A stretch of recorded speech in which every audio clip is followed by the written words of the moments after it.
Hola, venga, vamos a ver estos dos puntos, el 3,4 y el 3,5, que es el conjunto inductor y el conjunto inducido. A ver, aquí vamos a aplicar las cosas que hemos ido viendo ya durante todos los días del curso de manejo del polímetro. Y lo vamos a aplicar a una máquina eléctrica que es el alternador para comprobar pues sus piezas. Vamos a empezar por el inductor, ya sabéis que es el rotor, y aquí tenemos que hacer eléctricamente tres comprobaciones. Vamos a separar las comprobaciones en visuales y mecánicas y eléctricas. Así es que tres, lo voy a decir bien, tres: visuales, mecánicas y eléctricas. Las comprobaciones visuales aquí en el rotor es que no tenga rayaduras, que se le vea así, bien, sin óxido, sin que esté quemado, sin que haya cosas negras. Esas serían las visuales.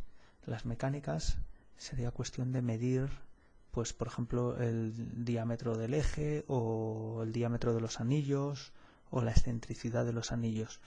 Eso es lo mismo que hacéis en motores cuando miráis la excentricidad de las muñequillas del cigüeñal y esas cosas.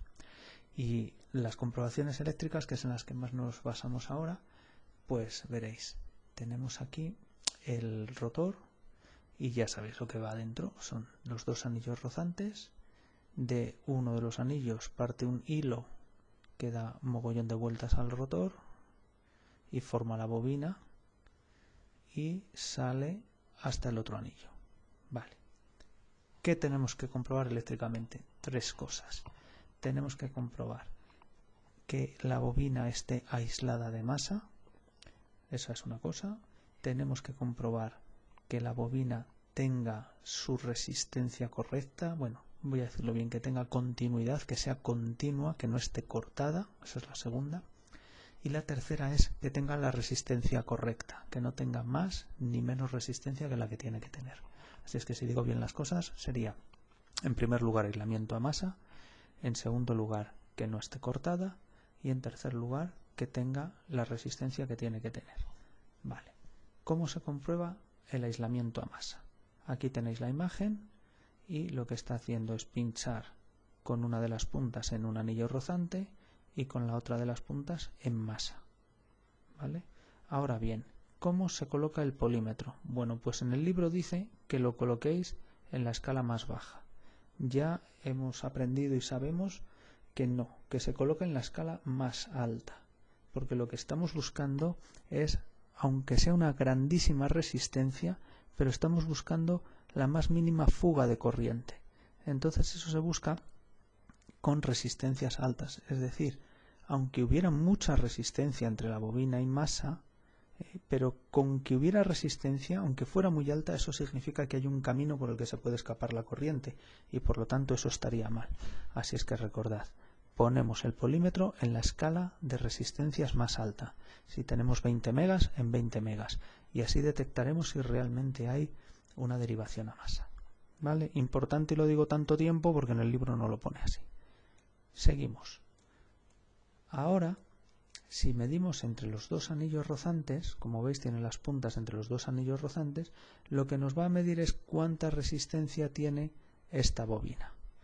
Entonces, de una sola medida podemos comprobar las dos cosas que os he dicho, que es que no esté cortada, no está cortada porque marca un determinado valor, y además que tenga la resistencia correcta. ¿Qué es eso de la resistencia correcta? Pues hay que tener el dato del fabricante, que si no lo tenemos no hacemos nada. Tener el dato del fabricante, si el fabricante dice que esta bobina tiene 2,7 ohmios, pues esos 2,7 ohmios es que está bien la bobina. ¿Qué ocurriría si tuviera 7 ohmios? Pues está claro que hay malos contactos y que están haciendo que la bobina tenga más resistencia de la que tiene que tener, no iba a generar bien el campo magnético. ¿Y qué significaría que tuviera, por ejemplo, un ohmio? Significaría que hay un cortocircuito, es decir, que el cable este que está enrollado, en un momento dado están tocándose entre sí porque se haya fundido el aislante, no con la masa, sino entre los cables de cobre.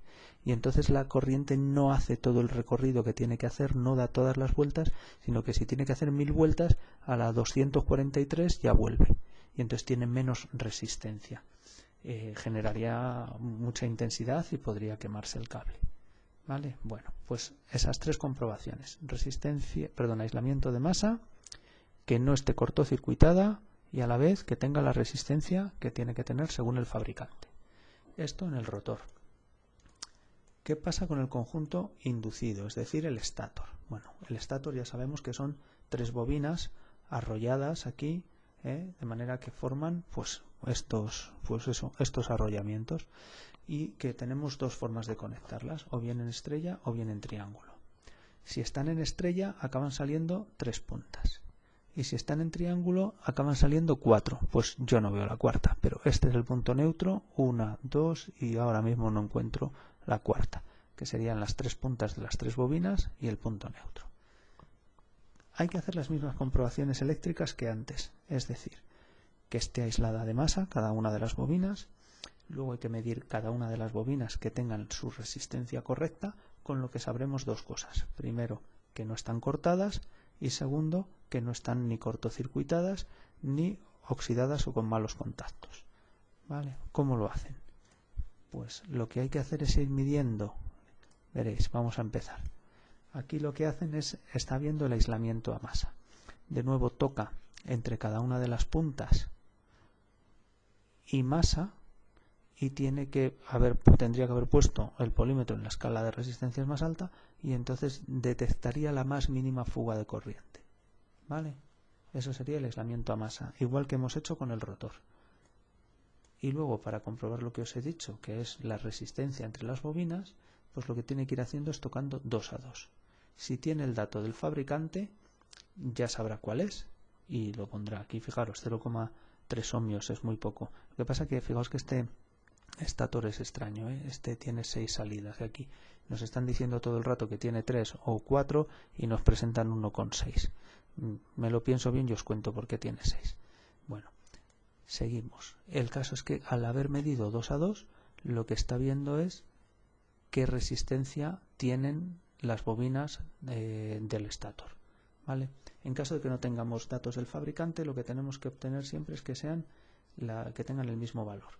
Ya sería raro que todas estuvieran mal y todas tuvieran el mismo valor. ¿De acuerdo? Muy bien. Hasta luego.